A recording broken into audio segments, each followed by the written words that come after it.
de Galia Jiménez. Legal.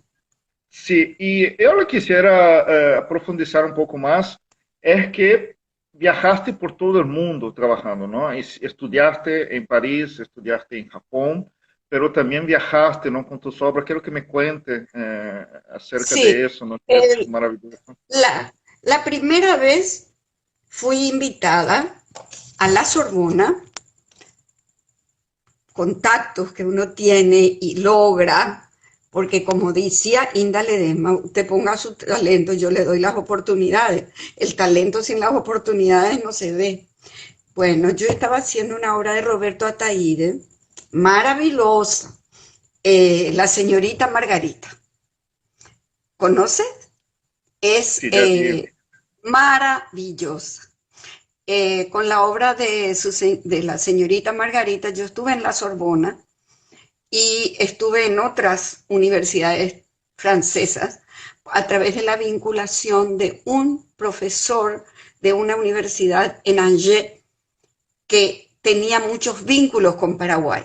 Y curiosamente vino y en el Centro de Estudios Brasileros yo estaba haciendo La señorita Margarita de Roberto Ataíde. Entonces él vio el espectáculo y le interesó para llevar, porque es realmente un espectáculo, un texto sin desperdicio alguno. Y muy difícil de hacerlo en la época que lo hacíamos, era el año 89. Realmente la señorita Margarita es el prototipo de un dictador, solo que en lugar de tener todo un país, tiene un aula. Y es también lo que puede ser un padre o una madre de familia en una familia, y hasta lo que puede ser el hermano mayor con el menor y el menor con el perro, ¿verdad? Porque siempre encontramos a alguien a quien someter cuando tenemos esa hambre de dominación, ¿verdad? Gracias a el padre que se llamaba Roger Texier, que vino para Paraguay para una conferencia organizada por Juan Manuel Marcos. Y como estaba la obra y le interesaba porque él era educador, la obra se desarrollaba en un salón de clase y teníamos solamente 70 lugares, todos los alumnos tenían pupitre donde podían escribir. Y bueno, eso sale con Roger Texier y voy a la Sorbona y voy a Angers y voy a Nantes y luego armamos un proyecto que se llamó Difusión de la Narrativa Paraguaya, donde con René Ferrer y Rubén Vareiro Saguier hicimos un montaje de textos que luego fueron dirigidos por Antonio Carmona para el teatro y lo llevamos como un itinerante de la narrativa paraguaya, donde también ellos iban con sus libros. Entonces hacíamos las presentaciones en las universidades. Ellos daban una conferencia, yo hacía la obra en días diferentes, era una jornada que tomaba 3 o 4 días, se leían sus novelas, se discutía con los estudiantes y se ofrecían los libros, algunos se vendían, otros se regalaban. Las universidades en general compraban los libros para sus alumnos. Eso fue realmente muy interesante. Ese espectáculo se llamó Mujeres de mi Tierra y eran realmente historias de 4 mujeres de acá o del mundo entero porque el sentimiento es universal, la lucha por ser es universal y la ternura es universal. Con esa obra recorrí muchísimo, estuve en muchos países en América, inclusive en un festival en Sao Paulo. Estuve, sí, esa es Mujeres de mi Tierra. Ay, Mike, qué documentado está. Mira qué joven estaba, Mike. Compartiu justamente un... Ahí está. Sí, te escucho. Sí, Sí, si querés compartir con la gente, no hay ningún problema. Podemos poner un minutito, luego volvemos a la narrativa, si te parece, ¿sí? Es un lindo no, documento. eso está en YouTube. Sí, Sí, está en YouTube. Se puede ver en YouTube. Yo dejo el manejo de la entrevista en tus manos, que sos el que sabe cómo se tiene que hacer, lo que es más sí. atractivo. De modo que no, ni una condición de mi parte, me encanta tu documentación. Esto hice Sí, en no, Alemania.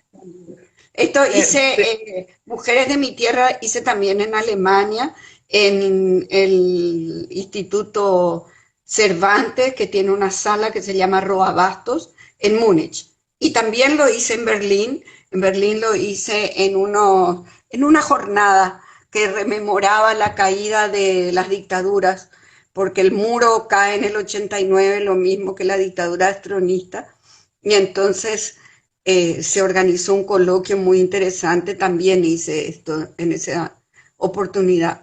Tres teatros del Berlín del Este y uno del Oeste, donde hicimos la obra. Y de ahí estoy fantástico. repitiendo lo que me decía el señor, el crítico alemán, de que realmente el idioma y la latitud eran otros, pero que el sentimiento universal se había podido traspasar. Y había mucho de amordazamiento también en esa sociedad berlinesa, ¿verdad? No, de hecho, el sentimiento, el arte es universal, ¿no? En la época del cine mudo, ¿no? Sin palabras, conseguían expresar todo con gestos, ¿no? De hecho, yo puse nomás como estabas hablando, después vamos a hacer un recorrido aparte, ¿no? Y, y bueno, estuviste con varias obras entonces, recorriendo el mundo por ahí, ¿no? Otra obra fue, cuál otra obra estuviste también? Afuera fueron con esas dos en forma eh, contundente, te diré, de tener en cuenta. Hice también un trabajo en Chicago, en, la, en el Chicago Artists International Program, que hice una obra muy interesante, sin palabras, de Cado Kotzer. Se llama Request Concert y fue toda una experiencia también, porque es un monólogo, pero sin palabras. Un laboratorio. En Japón también, pero en Japón estuve como parte de un grupo de invitados de distintos continentes. Estábamos de los 5 continentes, como entre comillas, porque realmente no ejercimos ninguna función. Asistimos a la dirección de un profesor de 91 años que se llamaba Sensei Koreya, que estaba dirigiendo en japonés Los Hermanos Karamazov. Entonces a la vez estaba la dirección en japonés y en inglés. Estuve 4 meses ahí. Y bueno, ahí aprendí, aprendí, no me olvidé, si hubiera aprendido me hubiera quedado, pero practiqué sus artes marciales, su danza, pero sobre todo mi investigación fue sobre la fusión entre el estilo sanguíneo de interpretación de América, del Occidente, y ese estilo como más puro del Oriente, más sintético, más clean, y como resultado de eso se hizo acá un trabajo sobre un texto de una escritora francesa, Lolé Bellon, que se llamaba Lazos de Ternura, en donde traté de implementar la visualización y los tiempos que había aprendido en esos meses en Tokio. Me asusté bastante cuando anduve por ahí, porque yo era una chica, eso es Lazos de Ternura, ¿qué queremos? ¡Ay, qué lindo!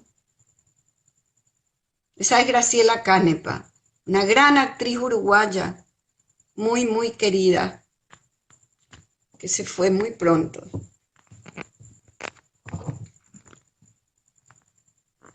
También te compartimos un poquito.